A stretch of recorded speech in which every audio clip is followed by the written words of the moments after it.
Este é o som do Domínio da Guerra das Manhãs 360, sempre com o Major-General José Arnão Moreira. Eu sou Maria João Simões. General, bom dia. Olá, bem-vindo. Muito bom dia a todos. Além da rádio, lembro que também nos pode acompanhar em direto no YouTube, Facebook ou através do site do Observador.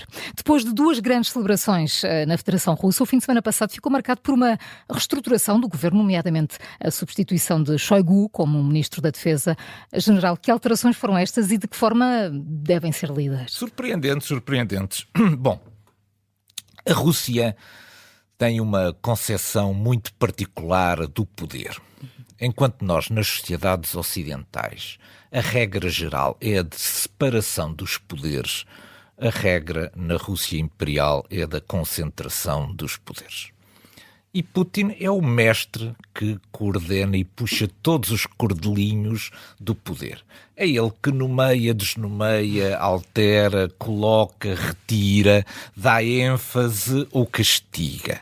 Em alguns casos até houve pessoas que desapareceram pura e simplesmente deste mundo porque se afastaram suficientemente deste jogo de poder de Putin. Ora, o poder na Rússia é exercido por três grandes grupos. O primeiro grupo são os Siloviki. Os Siloviki são as pessoas que são oriundas do sistema repressivo e dos sistemas dos serviços de segurança da Federação Russa. São eles que controlam efetivamente o poder há muito tempo na Federação Russa. Depois existem os oligarcas. Os oligarcas são conjunturais, servem interesses em cada uma das alturas, são-lhes atribuídos privilégios de natureza económica e o que se espera é lealdade e alinhamento com o regime. Depois há a Igreja Ortodoxa. A Igreja Ortodoxa é uma espécie do cimento da união da alma russa e, portanto, é também um elemento importante para a consolidação do poder. E é entre estes três grupos que se gera o poder na Federação Russa. Depois existem ainda os militares, mas os militares na Federação Russa têm dias. Na maioria dos casos não mandam nada. Isto é, estão ali, mas estão sempre a ser rodados, a ser substituídos. O chefe disto passa para o outro lado, o do outro lado passa para aqui. Nunca chegam a consolidar verdadeiramente as posições para também não terem certamente poder. E, portanto, Putin é o mestre que manobra estes cordelinhos todos do poder. E, portanto, aproveitou aquilo que a Constituição lhe dá, que são as regras da Federação Russa. Quando um presidente assume o mandato, o governo cai automaticamente e, portanto, isso dá-lhe uma enorme liberdade de ação para escolher o seu novo executivo. E foi isso que aconteceu. Desta vez, houve uma enorme surpresa. Porque, na verdade, nós não estávamos à espera que o Ministro da Defesa, que nós temos como sendo até um amigo à pesca, não é? Um amigo de Vladimir Putin, que tivesse sido substituído. É claro que a Federação Russa já evitou que se chamasse uma demissão, mas, na verdade, houve aqui um afastamento que corresponde efetivamente a uma demissão nesta altura crítica da guerra. E é preciso perceber porque é que isto acontece. Bom, Shoigu já estava há cerca de 12 anos como Ministro da Defesa. Não era natural que, tendo passado este tempo todo, que fosse agora substituído em plena guerra. Mas a guerra não está a correr bem. Não obstante toda esta propaganda, já morreram 400 mil russos ou ficaram feridos, incapacitados nesta guerra. Isto é muito mais do que aquilo que aconteceu em 10 anos do Afeganistão. Previam, não é, no início, e, portanto, não, esta guerra não está a correr bem, apesar de toda a propaganda. E a Ucrânia continua a aguentar, não há sinais de que o descalabro esteja para acontecer já amanhã. Entretanto, já passaram 2 anos e esta guerra passou para uma outra fase, que já não é a fase das linhas da frente, é a fase da construção dos recursos e da coordenação de todos os recursos. E é aqui que vêm as limitações de Shoigu. É que uma coisa era gerir os militares no sentido de criar condições para aquilo que eram o esgotamento de todos os estoques existentes nos enormes depósitos da Federação Russa, coisa que Shoigu sabia fazer. Outra coisa é criar novas condições de natureza económica para envolver toda a indústria civil também que existe na Federação Russa para o esforço da guerra. E é aqui que Shoigu já não tinha competências. E daí que este novo ministro esteja ligado à economia, não é? Este ministro, que que para nós era um desconhecido, mas que na verdade era vice-primeiro-ministro para a área económica, era quem trabalhava com Putin diretamente nestes dossiês do envolvimento da economia de guerra. E, portanto, alguém que chegou ao poder não por pertencer a estes três grupos que eu falei no princípio, mas pela sua competência nesta área. E, portanto, Belousov chega aqui ao poder porque trabalhou intensamente nesta área e Putin vê nele o homem que é capaz de estabelecer uma melhor coordenação entre aquilo que é as indústrias ligadas ao setor, ao complexo industrial de defesa e todo aquele esforço que tem que vir também das empresas de natureza civil em prol do esforço de guerra. E, portanto, é isto que faz afastar, do meu ponto de vista, Shoigu daqui. E resta agora saber de que forma é que esta substituição vai impactar na guerra, não é? Sim, é verdade, porque mais à frente podemos falar da incorporação de Belousov na visita de Putin, na delegação da visita de Putin. Mas ainda há aqui mais uma coisa de Shoigu. Talvez pela tal questão de amizade, Putin retirou Shoigu antes de se ver a dimensão do escândalo de corrupção no Ministério da Defesa. O seu vice-ministro da Defesa já tinha sido detido, agora um outro alto dirigente foi também detido, isto é, a corrupção no Ministério da Defesa russa iria necessariamente cair também sobre Shoigu. Shoigu andava distraído perante estes níveis de enriquecimento absolutamente estonteantes que aconteciam no Ministério da Defesa e, portanto, também pode ter sido para poupar um bocadinho Shoigu a este enorme escândalo de corrupção no Ministério da Defesa russo. General, vamos agora ao terreno. As forças militares russas continuam a ofensiva na região de Kharkiv, com intensos combates já no interior de Vovchansk. Qual é o ponto de situação nesta nova frente de batalha? Bom, vejamos primeiro aqui do ponto de vista geográfico, do ponto de vista macro. Kharkiv, segunda maior cidade ucraniana, Belgorod, um enorme centro de distribuição logística, são cidades que eu diria são cidades irmãs, são cidades gêmeas, porque vivem de um lado e do outro lado da fronteira.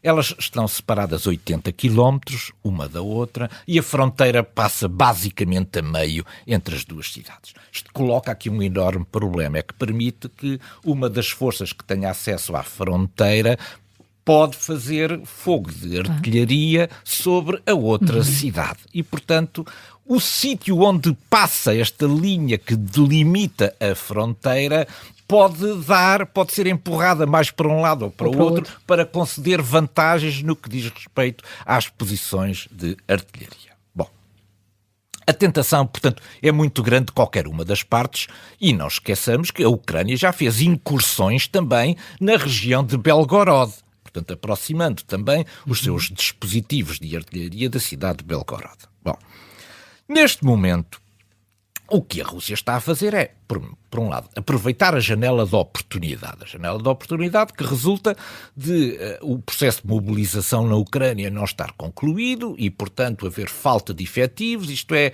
incapacidade de gerar novas unidades, e quando abre uma nova frente em Kharkiv, certamente que vai dispersar mais o dispositivo ucraniano, vai colocar uma enorme pressão sobre onde é que a Ucrânia vai defender com maior ênfase, onde é que vai ter que colocar ou fixar as suas reservas estratégicas, etc. E, portanto, uma nova frente é, para quem tem a iniciativa, uma enorme vantagem, porque o adversário vê-se confrontado com decisões estratégicas muito difíceis, nomeadamente, como eu disse, o emprego das suas reservas estratégicas. A segunda questão tem a ver com a iniciativa. A Federação Russa está com a iniciativa militar desde pelo menos outubro e com essa iniciativa pode escolher onde, como, quando, com que força, com que intensidade, etc. E isso permite, esta iniciativa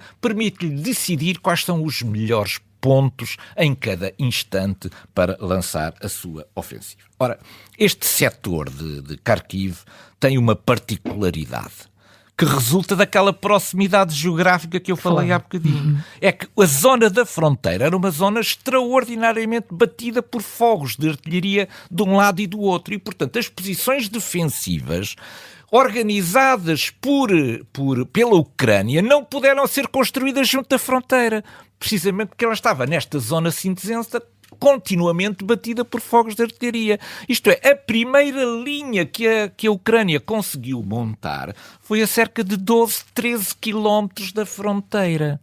E a segunda linha está mais atrás, a cerca de 20 quilómetros. O que significa que os primeiros 12 quilómetros não há linhas defensivas ucranianas. Portanto, todas aquelas aldeias e vilas que estavam nesta zona cinzenta, a Federação Russa chegou muito depressa lá. Muito mais depressa do que aquilo que eram os avanços a que estávamos acostumados, quer no Donbass, quer em Lugansk. E, portanto, e são esta tais aldeias que a Rússia tem dito que tem conquistado. Não é?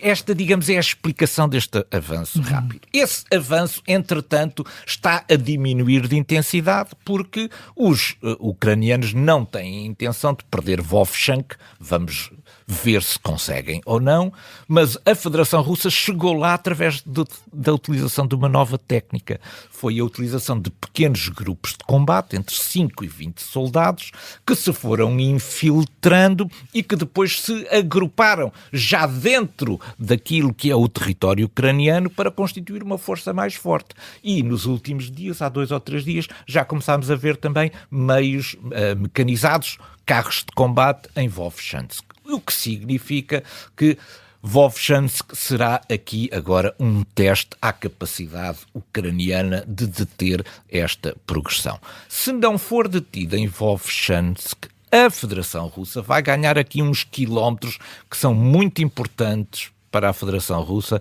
para colocar a sua artilharia dentro do alcance de Kharkiv. E, portanto, aquela técnica que foi destruir Mariupol, Avdiivka, Bakhmut, etc., pode vir a repetir-se em Kharkiv. Vamos acompanhar seriamente estes desenvolvimentos na região de Kharkiv.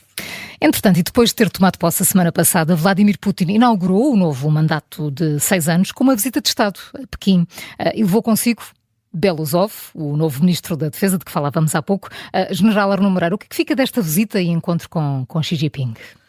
Bom, é natural que o início de um mandato tenha sempre uma primeira visita de especial simbolismo. Não é? Isso acontece com todos os governos, no Ocidente também é assim. Quem é o primeiro país que o nosso primeiro-ministro vai visitar quando toma posse? Isso é o significado, é simbólico, é o significado do reforço de uma amizade ou do início da construção de novas oportunidades, de cooperação, de coordenação, etc. Bom, Putin não podia deixar de ir a Pequim. Não podia. Para mais depois de uma visita de Xi Jinping à Europa. Achei muita piada porque notei nos comunicados do Kremlin, dizia assim, a convite do presidente chinês. Bom, a frase não está completa porque a frase perfeita era a pedido de Putin. O presidente chinês aceitou convidá-lo para ir à China. Bom, não era de esperar outra coisa que não fosse esta, aliás. O fio está cada vez mais forte, digamos, a sobrevivência económica e também militar, como eu vou procurar mostrar, de Vladimir Putin está muito dependente da China. E por outro, ele também precisa de sair um bocadinho, porque ele não é recebido em muito lado. A economia russa está dependente daquilo que é as suas exportações energéticas. E a China substituiu completamente aquilo que eram as importações de energia russa que a Europa costumava fazer. E a China está satisfeita com isso, porque está a comprar o gás natural russo 30% abaixo do preço que a Europa pagava. 30% abaixo do preço da Europa. E, por outro lado, para satisfazer também aquilo que eram as necessidades de exportação de petróleo, substituiu a Arábia Saudita, que era o maior fornecedor de petróleo à China, o primeiro fornecedor já é agora a Federação Russa. Por outro lado, a Federação Russa precisa de componentes para alimentar a sua indústria de guerra. O que temos visto na análise forense dos mísseis lançados pela Federação Russa é que eles foram fabricados há muito pouco tempo. Os estoques já desapareceram. Portanto, eles agora vão diretamente das fábricas para a frente de batalha, o que significa que é preciso alimentar em componentes toda esta indústria. E, portanto, juntam-se aqui dois interesses que do ponto de vista conjuntural, são interesses com um desenvolvimento que é evidente.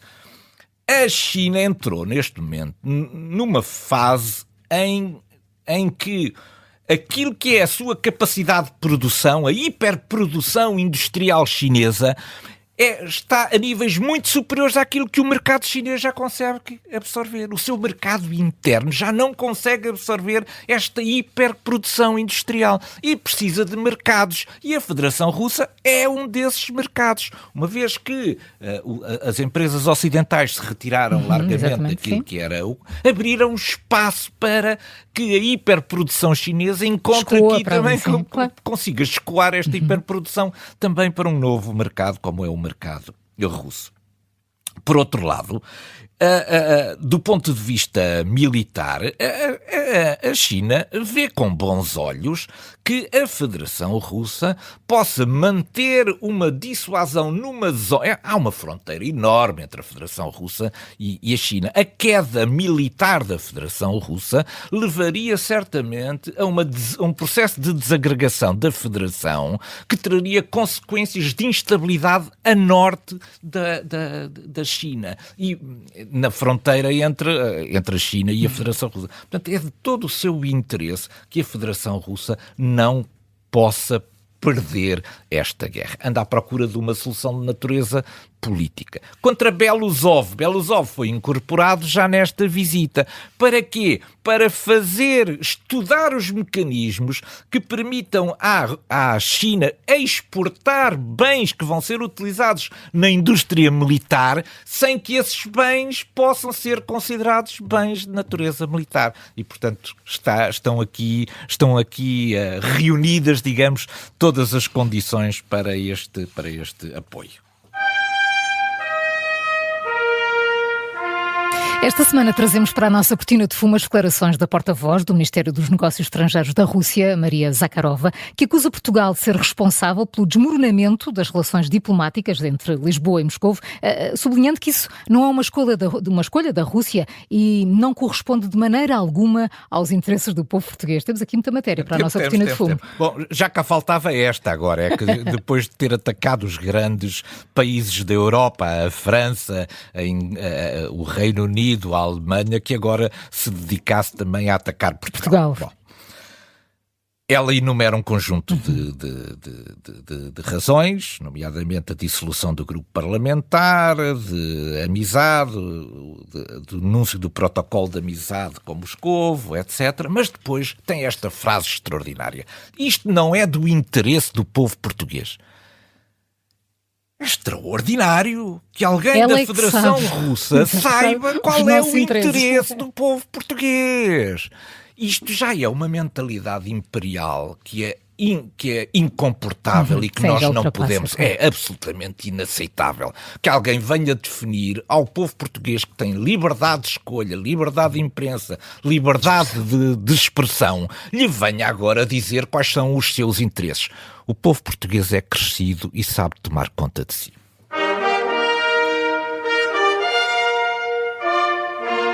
E desta vez colocamos o nosso ponto de mira numa espécie de carrinho de golfe chinês chamado Desert Cross, que nos Estados Unidos custa 19 mil euros. General, porquê é que trazemos um carrinho de golfe para o domínio da guerra? Não devíamos trazer um carrinho de golfe, mas a verdade é que o carrinho de golfe começou a aparecer na ofensiva de Kharkiv pelas forças russas. Isto é uma 19 empresa, mil euros? É uma empresa chinesa que exporta para os Estados Unidos várias versões, entre as quais a versão carrinho de golfe. Isto é uma coisa muito pouco pesada, tem um motor só de 1000 centímetros cúbicos, leva 3 pessoas sentadas à frente e depois tem uma caixinha de carga que pode levar até 500 quilos. Esses 500 quilos já serviram para transportar soldados também da Federação Russa. Portanto, a Federação Russa está neste momento a utilizar um carrinho de golfe que é exportado pela China. A Federação Russa comprou mais de 2000 destes carrinhos de golfe, que está a ser utilizado na frente de combate sem qualquer proteção balística. As pessoas que vão lá são atingidas com enorme facilidade e, portanto, vê-se o desprezo com que a segurança dos soldados é tratada em toda a Federação Russa. Talvez Maria Zakharova tivesse algum interesse, olhar mais para dentro do que para fora. Aqueles interesses do povo russo, em vez de lhe dar carrinhos de golfe e os mandar morrer na frente de combate. É verdade. General Arnaud Moreira passa sempre a correr este domínio da guerra. Muito obrigada. Até sexta. Muito obrigado. Bom fim de semana a todos.